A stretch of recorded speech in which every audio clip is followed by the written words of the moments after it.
Hello everyone, it's Mrs. Love down here in the STEM lab. Back up to my our little tricks down here in the lab. I have a balloon. I have a skewer. If you try to put this skewer through the balloon, what's going to happen? Everyone give a big shout. What would happen if Miss Love tries to put the skewer into the balloon? Probably going to pop, right? I'm guessing that is what a lot of people have said. Miss Love has put the skewer right, oops, through the balloon. It's through. No tricks here. Ooh, where's my camera?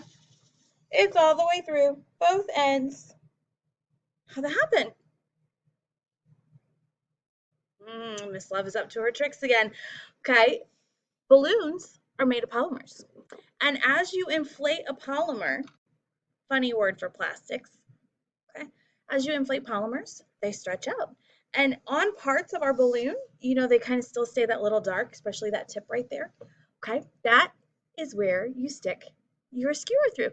That is where your polymers have not stretched the farthest. Okay, they're still relaxed. They're not under a lot of stress right there.